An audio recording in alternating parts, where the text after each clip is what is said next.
گەنجێکی ئیلهام بەخش.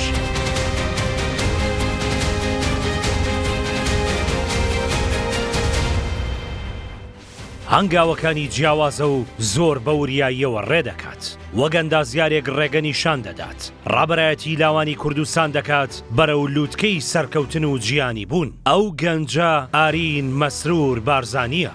هەوڵ و کارەکانی ئارین مەسرور بارزانی دەرخەر و نیشاندەری ئەوەن ئایندەی ئەم وڵات و نەتەوەیە لە دەستێکی شارەزا و ئەمیندایە بۆ تەواوکردنی هەنگاوەکانی پرۆژەی کوردستانێکی بەهێزتر. چیرۆکی ئەم سەرکردە گەنجە لە هەڵوێستێکی نیشتیمانی بێوێنەوە دەست پێ دەکات، کاتێک چەندین ساڵ پێش ئێستا و لە تەمەنی هەرەلاوێتیدا لە کاتی مەترسیەکانی سەر کەرکووک بە باپیری سەرۆک مەسعود بارزانی دەڵێت باوکە کەرکووک هی ئێمەیە و بە کەسی مەدە. نەوەیەکم هەیە کوڕی مەسرور، عمری 5-6 ساڵ بوو، وەڵڵاهی لەسەر دەرەجە هاتە سەر ڕێگەم وتی بۆ بە کەرکووکی ئێمەیە بە کەس نەدەیها.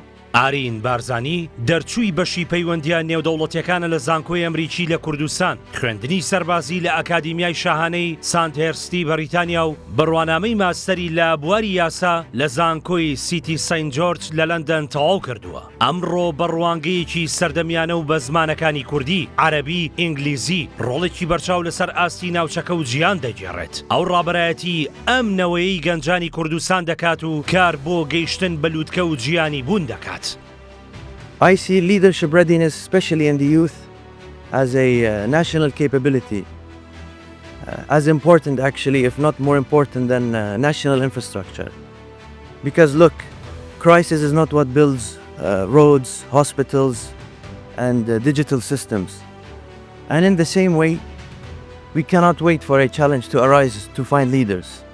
لە یانزەی ئابی 2026دا لە دەستکەوتنێکی نێودەوڵەتی بێوێنەدا خەڵاتی ناساندنی جیانی لە کایی سەرکردایەتیدا بە ئارین مەسرور بارزانی بەخشرا. ئەم بڕیارە دوای هەڵسەنگاندنێکی ورد لەلایەن لیژنەیەکی شارەزا و پسپۆڕەوە درا کە لەسەر ئاستی جیان ئارین مەسرور بارزانی بە باشترین کەسایەتی لە ئاستی نایابی جیانی دەستنیشان کرد. ئارین مەسرور بارزانی لە ڕێگەی دامەزراوەی کوردستان فاوندیشنەوە ناو ئاڵای کوردستانی گەیاندە ناو پەڕەکانی کتێبی جینسی نێودەوڵەتی بۆ ژمارە پێوانەیەکان بە تۆمارکردنی 2 ژماری پێوانەی جیانی لە گەورەترین ڕێپێوانی شاخەوانی لە چیای سەفین بە بەشداری 1000 شاخەوان. ڕێخستنی گەورەترین کۆبوونەوەی خەڵک بە پۆشاکی نەتەوەیی کوردی لە هەولێر.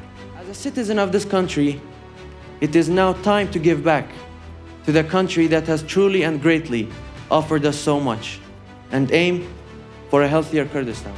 دەستکەوتە مەیدانەکانی کوردستان فاوندیشن سەلمێنەری کاریگەری قوڵی سەرکردایەتی ئارین مەسرور بارزانیە بۆ داهاتوویەکی پرشنگدارتر لە کوردستانێکی بەهێزتر. لەوانە پاڵپشتیکردنی 25,000 خۆبەخش لە کەمپینە جیاوازەکاندا، ڕاهێنانی زیاتر لە 29,000 گەنج لە خولە زانستی و پیشەیەکاندا، ڕەخساندنی دەرفەتی کار بۆ 35,000 گەنج لە کەرتی تایبەتدا، لەگەڵ ئەنجامدانی کار و پێشکەشکردنی خزمەتگوزاری گشتی بۆ زیاتر لە 41,000 کاژمێر. خۆشحاڵین ڕێکخراوی ڤۆڵنتیر KRD بە ئێوە دەناسێنین. دامەزراندنی ناوەندی گەنجان وەک گەورەترین بنکەی لاوان لەسەر ئاستی عێراق یەکێکی دیکەیە لە شێوازی کارکردنی فرەڕەهەندی ئارین مەسرور بارزانی بۆ گرنگیدان و گەشەپێدانی تواناکانی گەنجان.